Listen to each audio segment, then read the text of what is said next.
అపోహం పెట్టుకోవద్దు. మనం కాంక్రీట్ గా గవర్నమెంట్ నుంచి ఒక అష్యూరెన్స్ వచ్చి దాన్ని ఒక కార్యరూపంలో దాల్చినప్పుడే వాళ్ళు అడుగు ఇప్పటి వరకు కూడా ప్రభుత్వం మనల్ని స్థలాలు ఇవ్వమని ఇప్పటివరకు అడగలేదు. అసలు ఆ విషయం కూడా ఎక్కడ చర్చకు రాలేదు. కొన్ని ఇవ్వమని కూడా అడగలేదు. చెప్పింది ఏంటంటే ఈ స్థలానికి ఇవ్వడం సాధ్యం కాదు అన్నారు. అంతే, అది ఒకటే విషయం చెప్పారు వాళ్ళు. దాని వాళ్ళు ఇవ్వమని ఇంతవరకు అయితే మనం అడగలేదు. మనం కూడా వాళ్ళకి ఏం ఆగలేదు. మనం ఇస్తామని కూడా ఎక్కడ చెప్పలేదు. ఒక చిన్న అభిప్రాయం ఉంటే అది just train to clarify. Ponguleti గారు అఫీషియల్ ఐఎన్పిఆర్ డిపార్ట్మెంట్ నుంచి అఫీషియల్ మీటింగ్ పెట్టినారు. ఆయన ఛాంబర్తో ఎవరైనా పిలుస్తున్నారు, మేము అందరం వెళ్ళినాను. కానీ గవర్నమెంట్ ప్రతిపాదన చాలా క్లియర్ గా చెప్పినారు. నిజాంపేట్ తర్వాత పేట్ బషీరాబాద్ స్థలాలు మనము ఇప్పుడు ఇవ్వలేము, లీగల్ గా సాధ్యం కాదు. సో ప్రభుత్వం మీకు ఫ్యూచర్ సిటీలో ఇవ్వాలనుకుంటుంది. ఫ్యూచర్ సిటీలో ఐఏఎస్ ఐపీఎస్ తర్వాత ఎమ్మెల్యేలతో పాటు మీకు కూడా అక్కడ ఇవ్వాలనుకుంటుంది.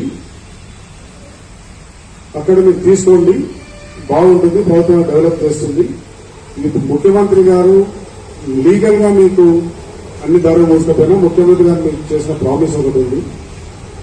ఆయన మనల్ని కలిసే ముందే ఆయన ముఖ్యమంత్రి గారు కూడా కలిసి వచ్చినారు. రెవెన్యూ మినిస్టర్ గారు ముఖ్యమంత్రి గారిని ఎప్పుడే కలిసి వచ్చినాను. ఆయన చాలా క్లియర్ గా చెప్తున్నారు, నేను జర్నలిస్టుల పట్ల పూర్తి సానుకూలతో ఉన్నాం. మనము ఈ ప్లాట్లు అనేవి డిఫరెంట్ గా మేము ప్రామిస్ చేసినట్టు ఇస్తాము, కొత్త వారికి ఇస్తాము, అట్లాగే మన సొసైటీకి ఇస్తామన్నారు. మిగతా వాళ్ళతో వేరే సమావేశం పెట్టినారు, మనతో సపరేట్ సమావేశం పెట్టినారు. సో ఆ సమావేశంలో ఆయన చాలా క్లారిటీతో చెప్పిన విషయం ఏంటంటే, మీరు ఎంతమంది దీనికి సానుకూలతో ఉన్నారో మీరు ఒక రెజల్యూషన్ కానీ లేకపోతే మీ సభ పెట్టుకొని మాట్లాడి చెప్పండి. సానుకూలతో ఉన్నారో ఒక లిస్ట్ తో మీరు వస్తే తర్వాత ఇంకేంటో వద్దనుకుంటున్నారు అనేది మీరు నిశ్చయించుకోండి. మాకు ఒక ఐడియా వస్తుంది, మీ తరఫున సొసైటీ తరఫున ఏం ఆలోచనలో ఉన్నారు, మీరు ఒక లిస్ట్ తీసుకొని రండి. అందరూ పెడితే బాగుంటుంది అంటే ఆయన మాట లేదు, బట్ అందరూ ఓకే అంటే మంచిదే, లేకపోతే సరే మీ మెజారిటీ అభిప్రాయం మీరు చెప్పండి మాకు అన్నారు. అఫీషియల్ గా మీరు చెప్పండి, దాన్ని బట్టి మేము ముందుకు వెళ్తామని. ఫ్యూచర్ సిటీ అంటున్నారు, మా కొంపలన్నీ అక్కడనే ఉన్నాయి. మిమ్మల్ని తీసుకొని పోతాం, ఇక్కడ నుంచి వాళ్ళు తీసుకొని పోవాలి. ఎన్ని కిలోమీటర్ల దూరం అవుతుంది. అక్కడ డేటా సెంటర్స్ ఉన్నాయి, విపరీతమైనటువంటి వేడి, భూగర్భ జలాలు కూడా ఉన్నాయి. అవన్నీ రెయిన్ హార్వెస్టెడ్ ఏరియాస్, అక్కడ నీళ్లు లేదు. తర్వాత ఇప్పుడు ఫార్మా లేటెస్ట్ ఆర్డర్, మొత్తం ఫార్మాస్ అక్కడ షిఫ్ట్ చేస్తున్నారు. ఆ పొల్యూషన్, దాని మధ్యలో మనకు రెసిడెన్షియల్ ప్లాట్స్ ఎక్కడ ఉన్నామో చూపించమనండి. కాకపోతే ఇక్కడ 3,000-4,000 కోట్ల భూమిని వదిలిపెట్టుకొని, మన ప్రాపర్టీని వదిలిపెట్టుకొని ఇక్కడ అక్రమంగా వాళ్ళు రిజిస్ట్రేషన్ కూడా చేస్తున్నారు. నిజాంపేటలో జర్నలిస్ట్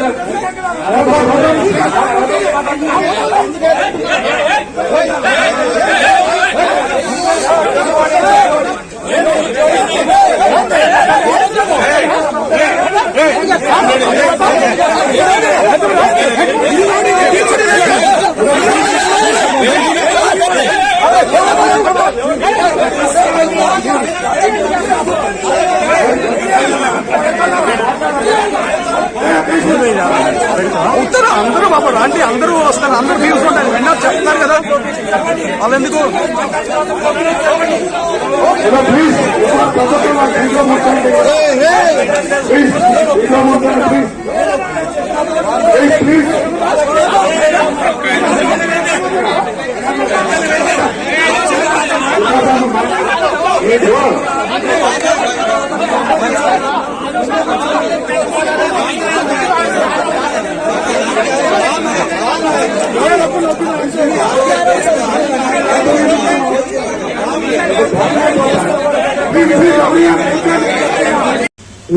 డెబ్బై ఎకరాలు మనం గవర్నమెంట్ కేటాయించిన తర్వాత సుప్రీంకోర్టు కొట్టివేసింది అనేది అందరూ అంటున్నారు. ఏం కొట్టివేసింది, ఏమని కొట్టివేసింది అనేది మనం పరిశీలించాలి. మనం ఇంతమంది ఉన్నాం కదా, నాకైతే తెలియదు. ఎంతమంది కన్నా తీర్పును చదివారో నాకైతే తెలియదు. చదివే ఉంటారు, మనం అంతా జర్నలిస్ట్ చదివే ఉంటారు. అయితే అందులో మనకు అనుకూలమైన అంశాలు ఉన్నాయండి. అందులో అనుకూలమైన విషయం అంటే ఏ కోసం కొట్టేశారనే విషయానికి వస్తే కాస్త ముందుకెళ్తే హైకోర్టు జడ్జిమెంట్ ఇచ్చిన తర్వాత హైకోర్టు కూడా మనకు అనుకూలంగా తీర్పు ఇచ్చింది. ఆయన గవర్నమెంట్ సుప్రీంకోర్టుకి వెళ్ళింది. గవర్నమెంట్ సుప్రీంకోర్టుకి ఏమని వెళ్ళిందంటే వన్ టైం బెనిఫిట్ కింద ఈ సొసైటీ వాళ్ళకు సలహాలు ఇవ్వాలనుకుంటుంది, దానికోసం అనుమతి ఇవ్వండి అని గవర్నమెంట్ ఆఫ్ స్టేట్ వెళ్ళింది. అయితే తీర్పు ఏమొచ్చింది? తీర్పు కన్నా ఇచ్చిన తీర్పులో వీళ్ళ తక్కువ ధరకు ఇచ్చిండ్రు, ఆర్టికల్ 14 అనుసరించలేదు, తక్కువ ధరకు ఇవ్వడం న్యాయం కాదు అనే ఒక ప్రధానమైన అభియోగం ఉంది. దానికోసం ఆ జీవోలను కొట్టేసి ఇంకొక చోట కన్నా జడ్జిమెంట్ ఇంకో చోట ఏం చెప్పారంటే ఈ గవర్నమెంట్ సంబంధించిన స్థలాల విషయంలో గవర్నమెంట్ నిరభ్యంతరంగా ఒక నిర్ణయం తీసుకోవచ్చు, స్వేచ్ఛగా నిర్ణయం తీసుకోవచ్చు, కొన్ని నిబంధనలు లోబడి తీసుకోవచ్చు అని ఉంది. అంటే మనకు ఉన్న అవకాశాలు ఏంటంటే మనం 12,30,00,000 రూపాయలు మనం కట్టినాం ఈ 70 ఎకరాల గురించి. తర్వాత ఈ 2 స్థలాలు ఏది నిజాంపేట పేటపేట ఇవ్వదని అక్కడ కన్నా తీర్పులు ఎక్కడా లేదు.